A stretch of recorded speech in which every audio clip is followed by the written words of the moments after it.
here. So, Yeah. No, I get it. what time is it in Barcelona? 7 p.m. Fantastic. And we're Yeah. live. I'm the startup coach. I'm here with Richard Nilsson, CEO and founder of MyPetGo.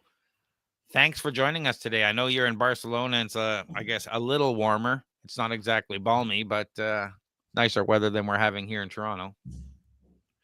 Yeah, thanks for having me, Craig. Yeah, we got about 17 to 20 degrees daytime when the sun is up. Otherwise, it's quite frosty and cold. So let's dive into it and start with MyPetGo. Can you explain what the company does and how it's revolutionizing pet care? Yeah, I mean, look, I think a lot of people sort of claim that whatever they built is the best in the world, and I certainly do not claim that. Try to be a bit more humble. The way we intend to revolutionize is that we're more data driven than ever. So we kind of look at data. We try to understand whether it's our work, whether it's ourselves. We want to kind of improve our work. We want to improve ourselves, right? And I think when you look at things like the Whoop strap, which obviously reports on sleep and strain and sort of other health metrics, we do something very similar, but for your dog, right? So we're a canine only at the moment. There will be a feline version maybe in 2026. That's the aim, at least. And what we do ultimately is that we report on similar health markers that you would get from your sort of human wearable.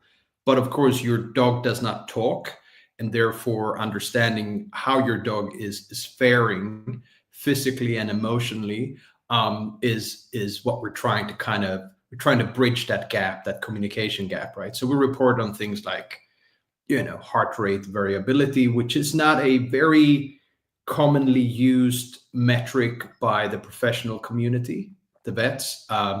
Yet, right? And we're trying to kind of own this health marker, and we're trying to kind of make more sense of it and how that can be applied in, let's say, the veterinary profession. Respiration, obviously, that's breathing, and then pulse, and then we look at things like temperature, right? And that's kind of your four key vitals, right? That a vet would want to test if you bring your pet in and you think that something is wrong with your pet. So we report on those in real time, and then we look at behavior traits. We look at step count, calories burnt, resting positions, activity, different shapes and forms. The inactivity, obviously, we look at whether it's laying down, whether it's standing, all these different sort of positions that the pet may have. And so that's one side of what we do. That's kind of what we refer to as behavior traits and health markers. Then the other side is we built this program that's built into the application where we essentially give you, as a pet owner, daily tasks, right? It's, there are essentially three pillars here. So we look at, mobility, which is activity and inactivity. So we give you, go out and walk with your dog. This is how much we recommend, depending on age, breed, health condition, et cetera, pre-existing known medical conditions. And then we look at things like, obviously, rest is super important. If you think about longevity, an aging pet a dog will sleep a lot. So we kind of monitor that. And then the second pillar is nutrition and hygiene, right? So it's about, how much do you feed your pet? If you look at the North American market, I would say, over 50% of the dogs are obese, right? And sort of, I don't know the Canadian statistics for humans, but on the sort of US side, it's about 43% that are obese. So the dogs are more obese than the humans.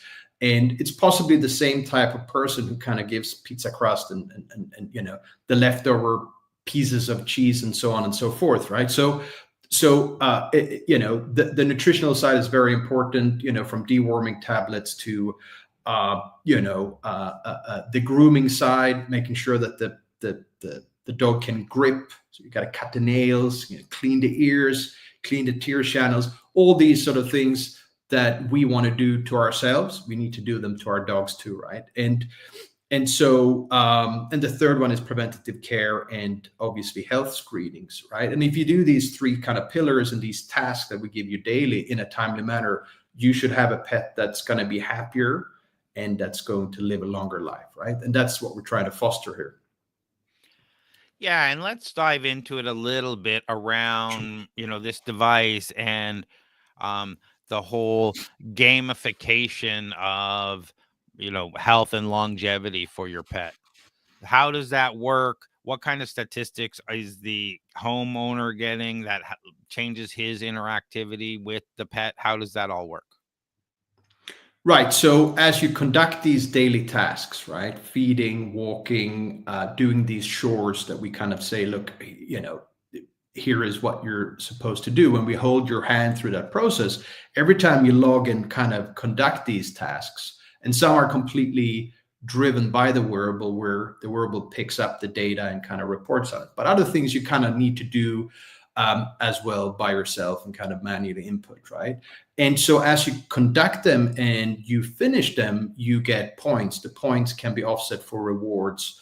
The rewards can be offset in a sort of shop where you can buy services or physical products, right? And very often we work with partners and we white label, we do an end-to-end solution for them. So that kind of gamification side, what's the value of the reward and what can you do with it? It depends on what their core business is and how they want to kind of value that. But we also have our own kind of MyPetGo brand where we do it. And so, essentially anything that has to do with your pet and pet care, everything can be consolidated and done inside of the app, right? If you need to buy food, you need to talk to a televet, you need to schedule a grooming session, you need to store your insurance documentations. We built like our own Dropbox inside of the journal. You want to kind of journal on feeding patterns or medication that you're giving because you got an aging pet that's kind of at the back end of the life cycle and they need medication. So you can do everything in there, and you can, go completely bananas and do everything if that's your prerogative. But if you just want to kind of use it for peace of mind and consolidating a couple of things, and you want to go paperless and you want to keep your, pedigree certificate and microchip information, all of that, you can kind of store that and you use it as you want to use it. So it's entirely up to the user, I suppose. The gamified portion is to make it more engaging, like that you can engage every day. There are things to do, and it's up to you how you kind of want to leverage and use that. Is there some sort of leaderboard competition or groups where I can compete with the owner of the pug down the street to make sure my pet's getting better exercise and we get more points? Right. Yeah. So we're implementing that you can compete. If you got a Maltese, like I got a Maltese, I can compete with other Malteses, not just, in my near community, but sort of worldwide, right? Because our offering works across the globe. So yeah, there are leaderboards like the gamification will gradually evolve. And I think we need to listen to what the wants and needs are from the users. Of course, everybody will say, I want the points to be worth more so I can get more, great stuff. But I think, it's also like how do they want it to, like what type of competitions and, what type of leaderboards do they actually want to have? So, yeah. And I would imagine at the same time sharing information among those pet owners as well. Oh, I had this problem as well. This is what I did. It helped my dog, that kind of thing. Sure. I mean, the community aspect is big, right? And I think, we live in a world where people try to, they want to kind of try to do it from the comfort of their home, and very much that thing we can facilitate, right? Like when we discover that there is abnormalities with the data, we then report this to you through a push notification, and then we give you a next step recommendation, right? So it's like something is wrong. Here's what you can do about it. And here's someone who can help you in your vicinity. And this is when we connect you up to a service provider or a physical product. So now this depends on what the issue pertains to. But the whole notion of what we're doing is, if you are a loving pet parent, but you're time poor, right? And you're a little bit forgetful. I think we forget to take our own meds and our own supplements and vitamins, and we forget to go to the dentist and all of this stuff. Like, how are we going to remember all this stuff for our dog? And so I think we help a lot in with that, and we have functions where you can share a data report with a televet on the other end of the line through a dynamic link. So you pick a date range and you pick what type of data you want to share, and instantly you get a hyperlink that can be shared through WhatsApp or Signal or Telegram or email, whatever you prefer. And as someone clicks on the link, all that data kind of opens up from that date range. And that can be shared with family, friends, your vet, your, whoever you want to share it with. Yeah. Can you share the story behind MyPetGo? What inspired you to create it, and what were some of your early challenges? Well, I mean, I'm still having daily challenges. I mean, they you tackle a few and bigger ones arise, I guess. But I guess the background was a combination of I love my dog Caesar. He's a 10-year-old Maltese, and before I got my human son, he was my sort of fur baby, right? And wherever I went, he went, right? And so I can relate to that pet parent that is a bit maybe to others that don't have a pet, that could seem a little bit cuckoo, right? A little bit, what's wrong with that guy or girl. But I think, if you're a loving pet parent and you have a pet that gives a lot of love back, it truly is a family member, right? And you don't want to leave them behind because they get anxious, and it's like leaving your granny behind or your child behind, right? So you don't want to do that. So I guess my dog is very anxious, so I wanted to understand him better, right? I also looked at the macro and the business opportunity, and I saw that the pet industry, broadly speaking, was and still is extremely analog, right? So it was also opportunistic, where I sort of said, hey, hold on a second, can I digitalize and help to transform this very analog industry? And can I bridge the gap between the in-clinic, in-hospital experience with an at-home experience, where a lot of the things that has to do with pet care can actually be done from the comfort of one's home, and through the phone and through tech and through a wearable and through artificial intelligence. And so it's a combination of kind of, want to understand my pet, being an opportunistic entrepreneur, and then sort of seeing that this industry really needs digital transformation. And my background, I sort of did similar things in a different industry before. So like digital transformation is sort of my forte and what I like to do. What does MyPetGo offer that sets it apart from your competition in the industry, and how do you address gaps? Right. So I think, when you look at these guys, right, the sort of human wearables, you have clearly a couple of guys up there. You got the Aura Ring, which is kind of the smart ring. You got the Whoop guys, done an amazing job in my opinion. And Whoop to me is probably the best guy out there. So kudos to those guys. And they've managed to kind of find their own sub niche within human health wearables, where that space is dominated by Apple with the smartwatches. But these are screenless. So is the ring. It forces you to go to your phone. You have to read the data there. You're more engaged because it forces you to go to the phone, so you'll actually look more. And I got all of the wearables, right? Everything, because I have to try. I have to understand what they do good, and what can I kind of get inspired by, and what can we kind of borrow, but make it our own. And so I think when we look at the pet space, we see that there is 200 guys doing GPS tracking or whereabouts location tracking of the pet, right? There's a lot of them out there, and great for those guys. We do not do that one, but we do health and longevity, and these are the two areas that we focus on. We think that it's really hard to be the best at everything, so you got to pick your battles, right? We also think that, there are inherent issues with GPS. It doesn't work very well. It's hard to scale it because the tech that works in one country or part of that country will not work in another country. And so it's harder to scale the tech. But it serves its purpose. Like if you live on the countryside and you let your dog roam freely or it runs away frequently, it makes sense, right? But I think if you live in the city and your concern is health and sort of longevity and these other things, and you have to leash your dog, which is usually the case in most urban cities, then the GPS doesn't really have a value there. And so we still see tons of the the GPS guys, and they're growing. They're doing a good job, right?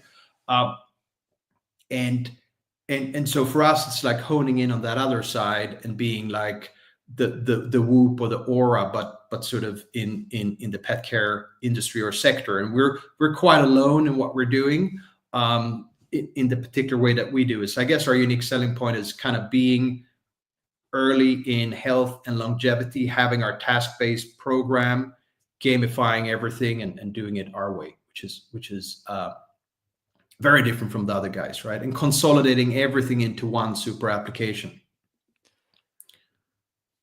That's great. So I guess the question is, you looked at the market and you saw all this and said, I'm going to pick health and longevity, pet health and longevity.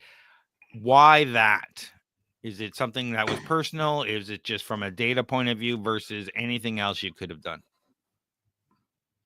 Great question. So I think longevity is what's going to drive the broader pet care industry over the next 10 years. So and it is the talk of the town right now. If you go to the pet care conferences or the kind of pet expos, and there is a bunch, right, across Europe and Asia and sort of North America, and so partly it's I'm seeing what's happening on the human side and on the longevity kind of business and piece there. And I think a lot of that's going to come to the pet side eventually, but we're 10, 15 years behind the human side. So you don't really have to look into a crystal ball. You can sort of see which are the trends that are going to come from the human side down to the pet side, like supplements, right?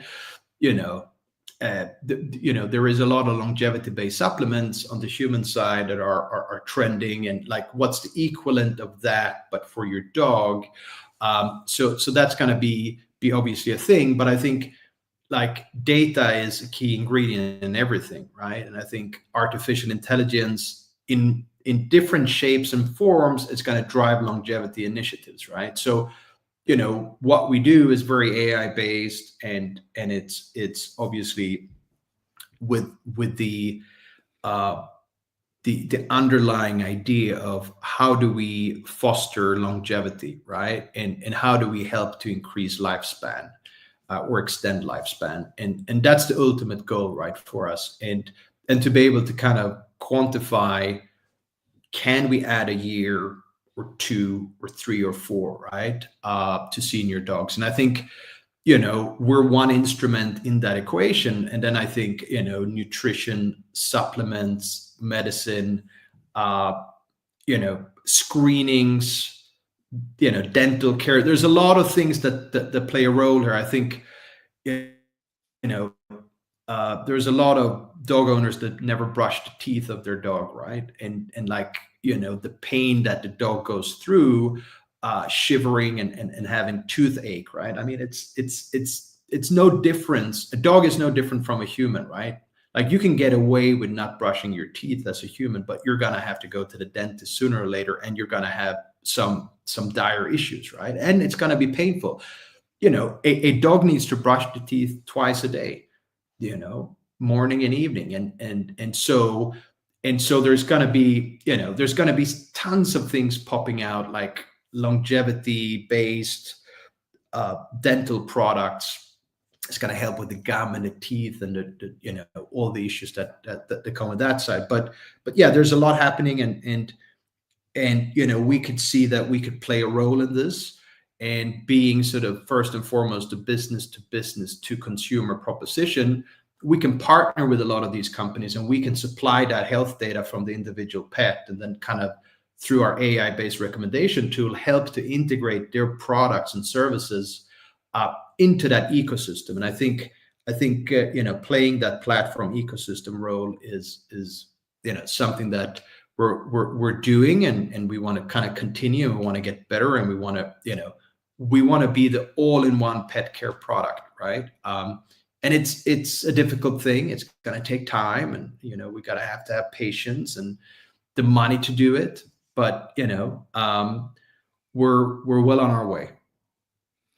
Well, when I first reached out to you, I was thinking, hey, the step tracker for pets, what a brilliant idea. Never mind all the other stuff on top of that. I'm just thinking, people compete at that level and also monitor at that level, how active they're that one simple stats can make people change a lot of things and become competitive at a level of making sure their pets are healthy and all that kind of stuff. Imagine looking at all that data would really get pet owners motivated to make changes in their pets' lives.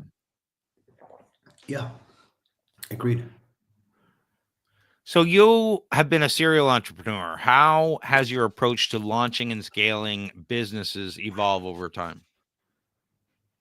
Well, I mean, it has evolved. I mean, I'm doing very much a rinse and repeat from my previous life. And I say rinse and repeat because in my previous life, I was in digital publishing, and I kind of entered that industry when people were still reading glossy print, okay, and newspapers. I think we come a very long way, right? So this is the early 2000s, right? And I moved from Sweden, which is my native country, to Hong Kong, and I kind of built this brand which was called Lifestyle Hong Kong at the time, but later on, as we expanded to multiple other Asian countries, it became Lifestyle Asia. And so it was the first of its kind luxury and lifestyle magazine, and we were targeting yappies or early adopters, which of course you today would call millennials, or more so Gen Z. And so I understand this target audience really well. Gen Z and millennials today are the largest group of pet owners globally, and a lot of them choose to have pets over human kids, and they kind of they treat their fur baby as the non-human baby that they don't have, and therefore a lot of the disposable income kind of goes there. So for me, it was kind of like, okay, I understand this audience. I'm a pet owner myself. I can relate to this, right? And I'm a loving, and I want to take care of my pet, but I'm also forgetful, right? And so I guess in many ways I can kind of tap on my previous experience, understanding the audience, but everything else is entirely different, right? There is no other similarities apart from its digital transformation, and it's the same type of audience that I'm kind of going after or speaking to. I never built a hardware thing in my life before. I had no idea. So it's kind of like, that's what it looks like in a box, quite Apple-esque. And then if you unbox it, kind of that's the wearable, and you can kind of, comes with sensors on the back. I never spoken to a manufacturer in my life. That whole thing was extremely foreign to me. So I guess, before I could launch a new country with my previous business, and I would know within 12 months, I would sort of start to generate income from that market. I needed to go in, build the content, build the brand, throw a couple of dynamite events, find the readers, be really good at SEO, and then start to kind of sell advertisement, around that content. It would take me 12 months, right? So I was in Hong Kong, I was in Singapore, I was in Malaysia, I was in Thailand, India. We expanded to parts of Europe. Like we did that really successfully.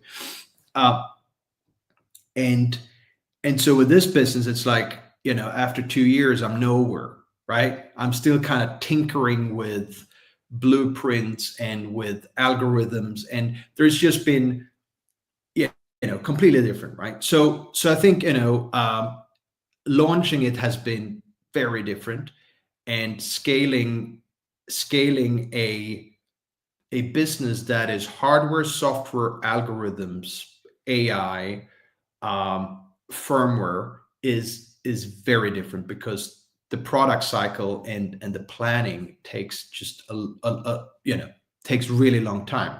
Like, I built my entire previous business on $1 million, right, over a 10-year period. That was all the cash we raised, $1 million. And I think the last 5 years we raised no money, right? So it was really small money. And I think half of it came from like one VC out of Sweden, and the rest was like, a couple of strategic guys. Here, I've raised many times more that, and I've hardly launched, right? So it is very, very different in that regard if I'm comparing it. But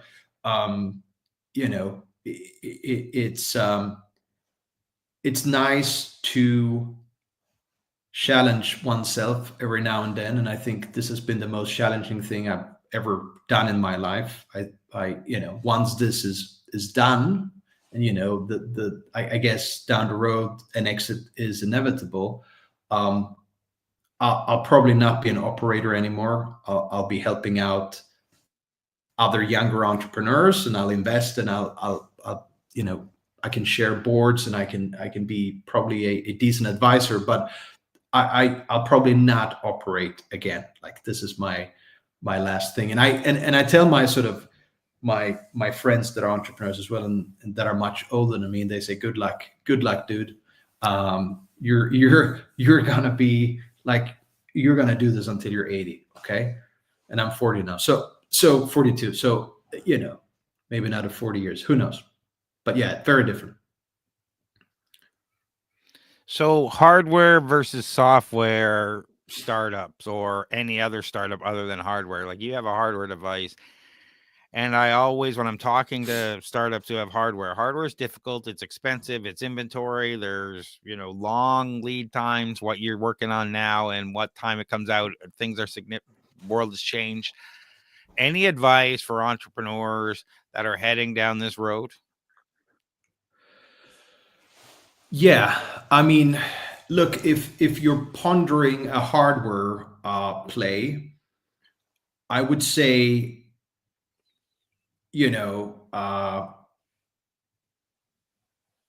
try to find a business model where there is a way to make money without the hardware. Okay, because if you're completely hardware dependent for your revenue to flow, you're gonna need all the stars to align. Like, the constellation of how that needs to be needs to be flawless. Unfortunately, in the world of contract manufacturing, because you're not going to start with setting up your own factory, nobody does that. So you're going to have to go to a CM, which is a contract manufacturer, and they're probably going to be in Asia somewhere, probably in mainland China. There's going to be language barriers. There's going to be things that are completely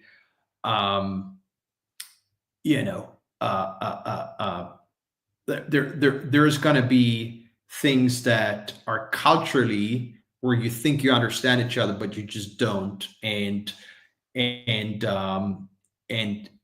so you're going to rely a lot on your CM for quality control and final product, right? And there's only so many steps you can take and measurements you can put in place to safeguard that.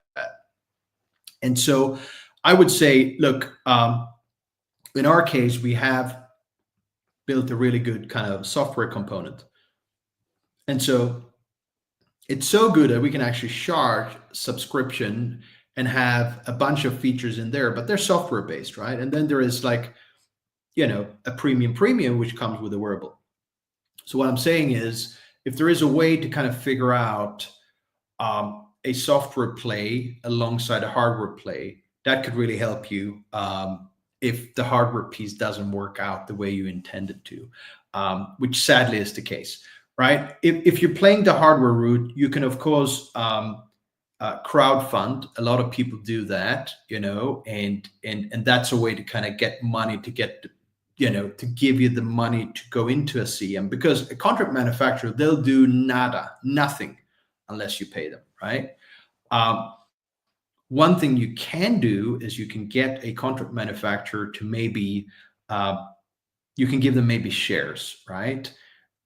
It's a stretch. Usually they won't, but I've managed to do that once, and I ended up with a friendly CM out of Hong Kong, but sadly the results weren't great, right? And so now you're giving away shares to somebody, and the relationship is not great, because you're upset with them, and they kind of say, hey, but you approved this and that, and it's like, yeah, but the prototype that I approved wasn't the same as what you kind of ended up giving me. So I think hardware is really hard. I would say do really good due diligence on who you end up doing the hardware piece with. You should do. You should make sure that they've done very similar products, and they got that experience, right? The other thing that is super important if you go down the hardware route is control the firmware. Don't let the CM do the firmware part. You need to control the firmware. All they should do is the hardware. Control the algorithms. Control, that's where the IP sits. The IP seldom sits in the hardware, unless you do what these guys have done, which is they built a big PCBA board with different components, then they've miniaturized it, and then they built their own boards with their own components, right? I think that's probably the way to go. Quite expensive to make the prototype, so a lot of people don't want to do that because you don't know if you're going to scale yet. So I would say try to find a business model that is not completely hardware dependent. Do really good due diligence on the contract manufacturer. You're going to need someone who understands what you're saying. You need to understand what they're saying, and you need to be on the same page. Preferably you go sit down, at the table, and you can show things and point at things and really make sure you understand it, right? Okay. You're going to talk to somebody most likely that's good at English, but that's going to be the sales guy, right? Who's going to sell you that these guys can do it. Then you're going to end up sitting and talking with completely different people, engineers and, technical people. And this is where it can get a little hairy. Okay. So proper due diligence, right? And then I would say,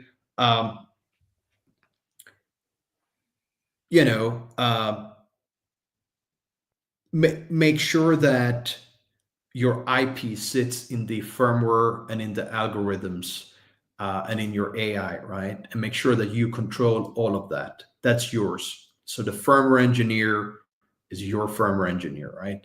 Don't let the CM do this stuff, right? Because you got to be careful with copycats, especially when you go and do it in Asia, particularly in China, right? And I think that's probably the top 3 advices. If you must do hardware, go ahead and do it. But you need to figure out, why are you doing hardware? What's your edge? What is your unique selling point to everything else that's already in that sector and segment? I think, if you're doing exactly the same thing as somebody else, are you going to compete on price? i.e., are you going to undercut them, right?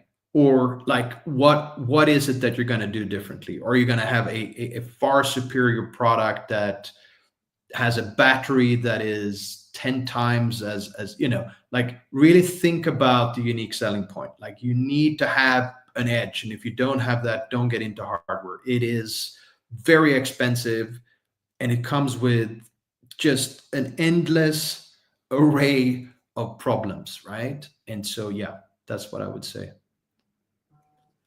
Can you tell us about your $100 million investment vehicle? Yeah, I mean, the idea here is, okay, so we've been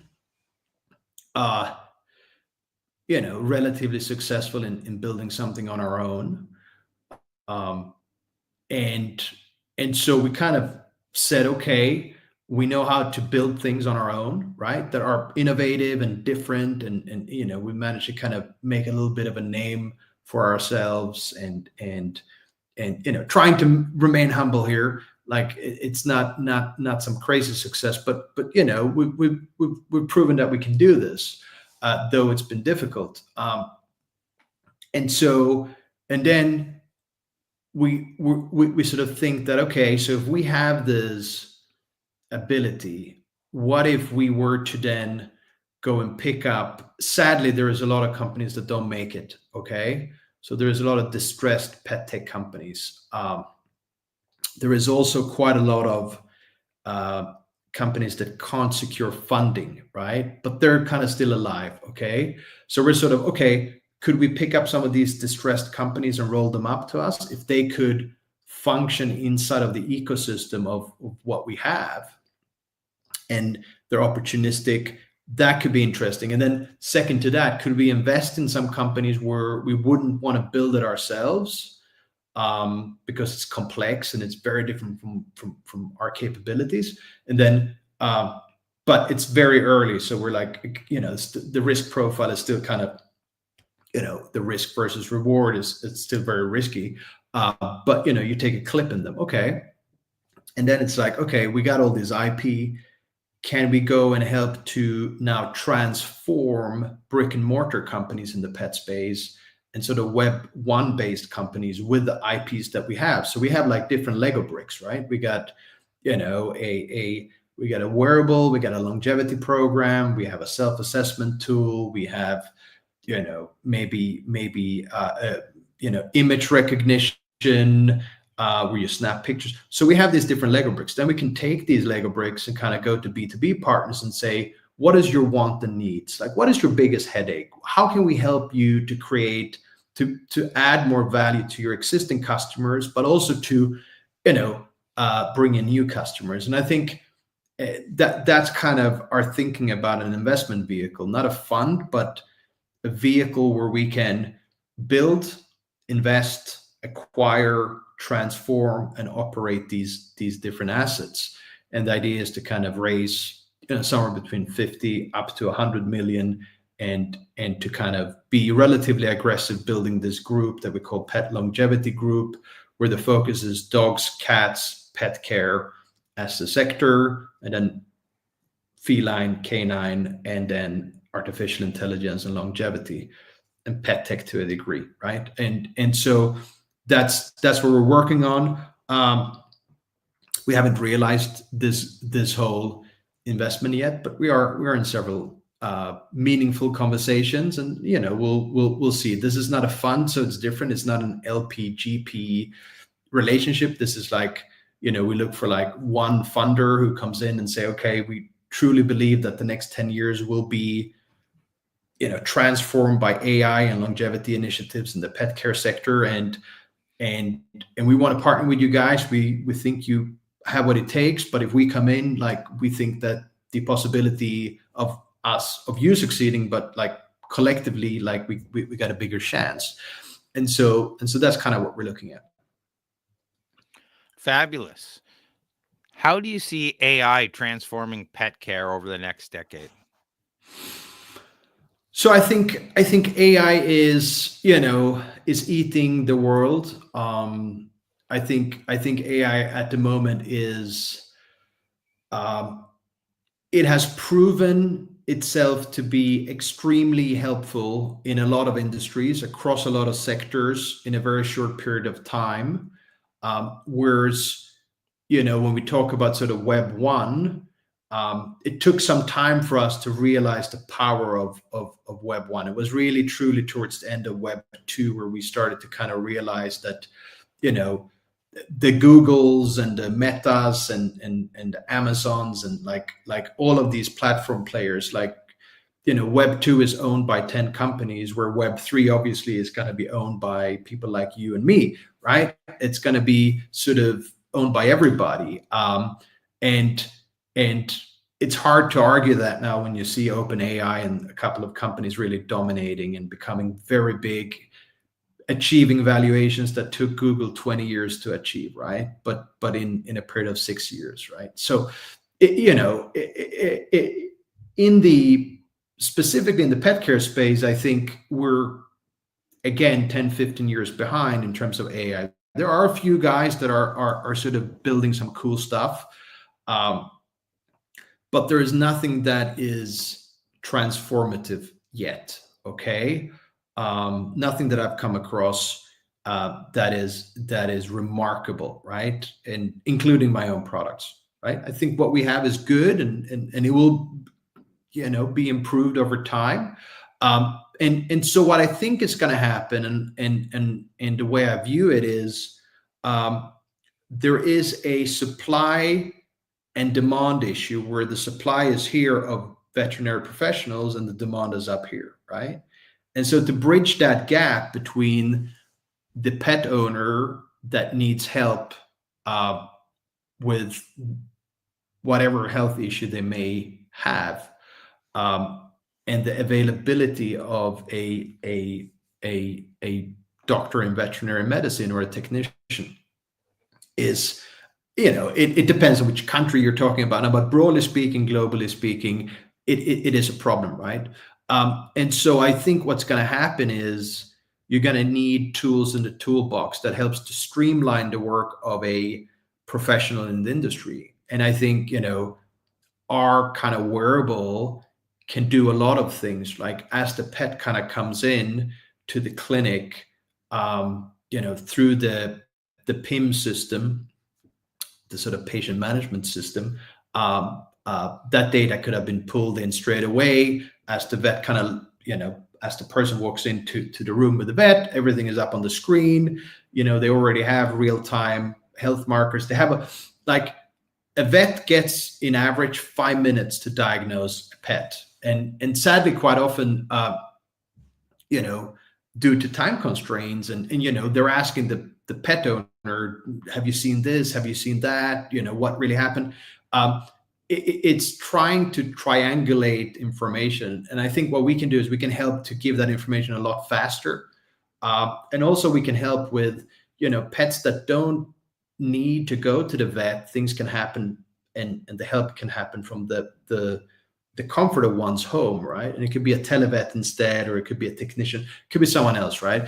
And so I think AI is going to help to bridge the gap between the at-home and in-clinic, in-hospital experience, and make sure that pets that are in really dire need goes in, and pets that can be helped from the comfort of one's home, that can happen from home. There's going to be a lot of ways to diagnose and give next step recommendations, and kind of educate the pet owner on what they can do themselves. But also, I think in a similar way, there's going to be a lot of tech that's going to help the professional side to get a second opinion really fast. Instead of going out asking another busy colleague in the clinic, they're going to be able to kind of ask the AI, like, here's the data, what's your take on it? And it's like, okay, well, it's the same as I thought. Okay, great. So now I got a second opinion. I feel a little bit more comfortable with this diagnosis I'm going to give the pet owner. And I think, there's going to be a lot of ways to streamline saving time and giving them the ability to actually do more. And this will then help to kind of help to bring down this gap in supply and demand, right? The current demand in the US market is like, it's going to take 30 years to educate enough vets to meet that demand, right? So that's just not going to be the only solution. That's part of the solution, but I think tech and AI is really going to help to drive that other mismatch in supply and demand. And I think we play a little role in that. I think our group can play a larger role in it in due course. But I think there's a lot of other really cool pet tech companies out there that are springing up. And if there's any investors out there listening to this, look at pet care and pet tech companies and invest in them. If the ecosystem is not there for the pet tech entrepreneurs, we're not going to be able to help to build these great companies that's going to help the pets and the pet owners and the pet professionals. So, yeah. Yeah, you hit a nail on the head with I'm going to say data enrichment, because I look at it from a business point of view. And when, say, some data comes in as a lead, we want to enrich that lead. We want to find out more about that company, what market they're in, how big they are, how many employees they are, what people are saying about them, what the reviews are. So, we build tools to go out and do that and put some, based on those things, put some proposals and packages together and some sales scripts, and then put that in front of a salesperson before the meeting. So now they're fully prepped and they don't have to do that work. They do the review, they do this and say, okay, now I'm ready to have this focus meeting. I have a bunch of options. I'm pre-prepped. Similar with the vet is that exactly. We'll go and get this data. We know why the pet's coming in. We have all this data from these devices. We have our AI database. It goes through and says, okay, the pet's this age. It's about this time. You should be checking for these things based on this, and give that report to the vet so they have that information ready to go ahead of time. And that just changes the game. Like, I just wanted to clarify for people who may not have thought through that process, where that kind of stuff changes the game. So the other thing I see from your point of view, a couple of plays, like the data play, because a lot of times maybe we don't know what the average steps or activity level or whatever of this animal should be on a 24-hour period. But as soon as we have thousands of animals and we're tracking the data and we're getting this, we can now detect anomalies and do things differently than we would have been able to before. Right. Yeah. I mean, two great observations there by you. I think, data is the foundation for any AI to work, right? And I think, if you can be as close to ground truth as possible with the AI, then, incredible, right? Absolutely. I just did a story on another podcast I did called Silicon Scoop, where AI is now translating animals speak, so they can start what the birds are saying. They don't quite have it down to vocabulary, but distressed, not distressed, happy, not happy. Same thing with pets.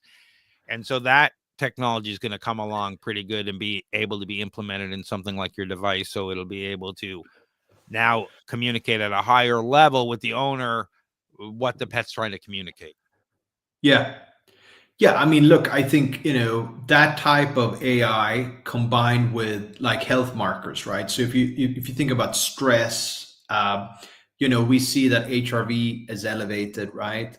Like if you then see that, and you also can have some kind of AI that can listen to the sound that the dog makes, the crying or the coughing or the barking, and kind of explain what the combination of those two data points mean in sync, then you probably got the holy grail, right? And I think that's kind of what we're alluding to. It's like, okay, can we combine real-time health data and markers with image recognition, with self-assessment AI tools, with all these different things? And I think there's a lot of stuff you can actually, there's a lot of ways to kind of create the holy trinity of at-home diagnosis or triaging, where you can truly understand status quo of your pet's health and what they're trying to tell you. Like, and that was really how I started. I was like, what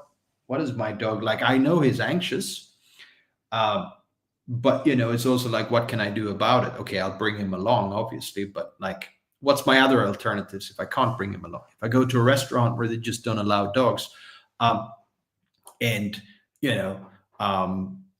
that was the case when I lived in Singapore. You couldn't bring your dog anywhere. It was like, like even at outdoor places where you have an outdoor seating, it's like, dogs are not allowed. It's like, why? We're outdoors, right? Like, come on. But that's there are rules and regulations in Singapore. One must follow them. Well, there's rules and regulations everywhere. I hosted an event last night, and there was one situation where the person wanted to bring a pet in. Unbeknownst to me, we were at a tavern which served food and whatnot, and they didn't have the right documentation to prove, so they could not let them in. So it's just one of those things. You have to have the documentation that says it's a service animal or whatever, because Health Canada says, guess what? This is a place that serves food. We can't have pets running around. Yeah. So It's different in Spain. In Spain, you can bring them anywhere. They're like, Yeah, it's different. It's different. Yeah, and I've seen them in Starbucks and a few other places, so I guess it depends how you prepare the food versus this, and I think people Yeah, loosely interpret those rules, so absolutely, the rules are different, and you have to follow them, and it yeah, is unfortunate, but it is what it is. I mean, like, it's not yeah, unfortunate you have to follow them because, I mean, rules are there to structure yeah, our society. All right, yeah. what's your long-term vision for MyPetGo? Do you see the market, and how do you see the market evolving in the next 5 to 10 years?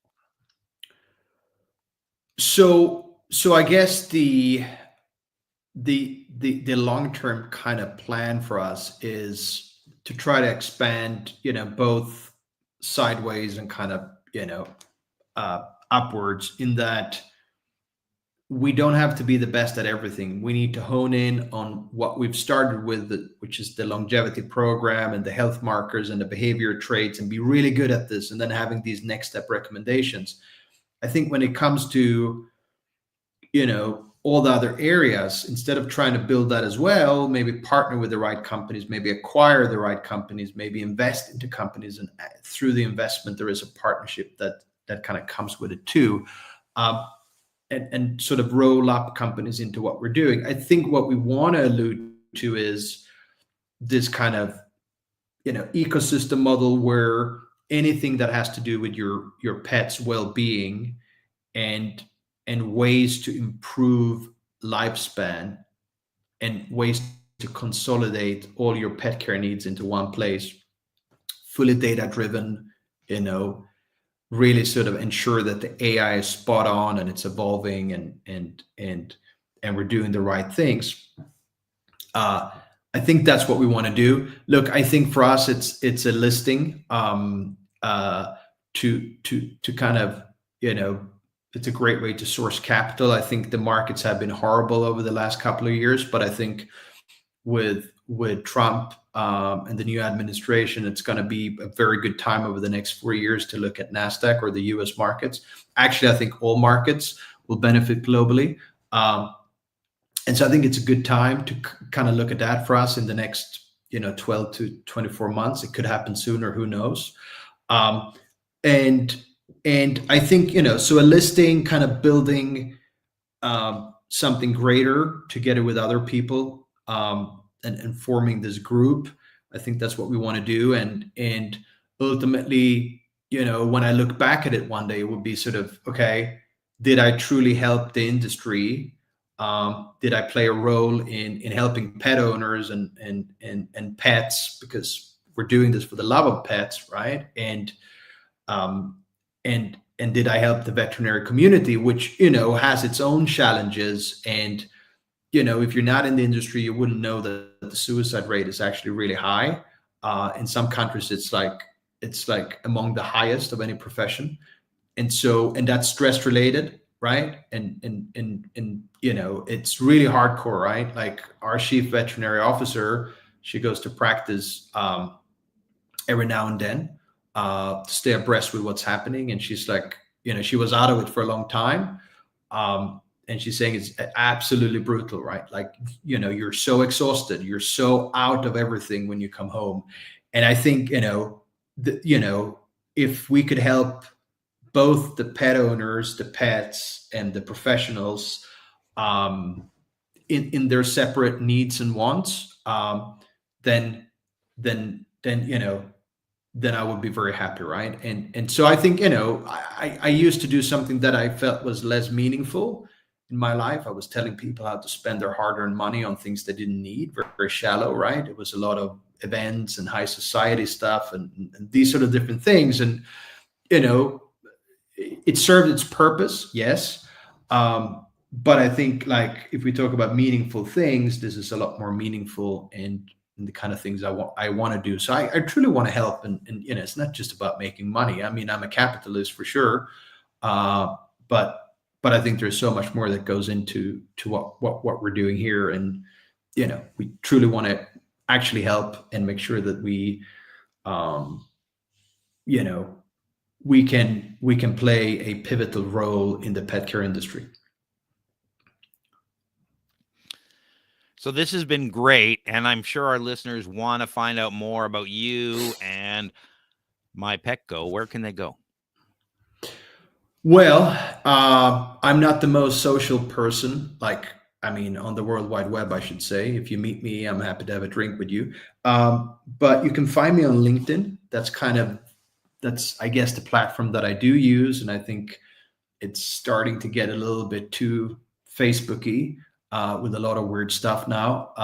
But especially with all the Trump and Musk and his salute the other day and everything else. There's a lot of like it's getting very opinionated, but I think to connect with other professionals and to source partnerships and deals and stuff, it is still the place. It's still the mecca for that, and so I'm there. Just search Richard Nilsson, MyPetGo, you'll find me. So you can connect with me if you want to ask me any questions about hardware, what not to do, pitfalls. Happy to help. Happy to help anybody. Happy to give back. If you need help with advice on anything else, entrepreneurship, happy to help as well. So you can reach out there if you want to go to MyPetGo. We don't have the sexiest website at the moment, but you can go to www.mypetgo.com. You can read up there. There is a new one launching soon. That's why I say it's not the sexiest. It's been there a while. It's a little bit outdated, I would say. It's an old application on it. Just launched a new one. But yeah, that's probably the two places. You find me there, and don't be a stranger. If you want to talk, I'm usually always I always try to give people time.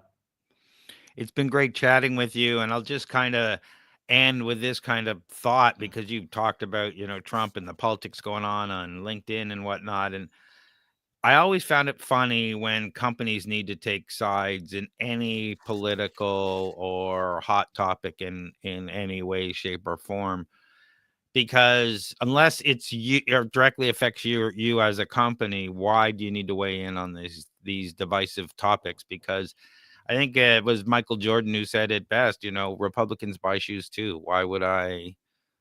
It's hard enough to get customers. Why would I alienate such a high percentage of the population by sharing my political views or a company's political views, or taking a stand versus one politician or other, or a religion or another? Like, why would you do that? It makes no sense from a business point of view.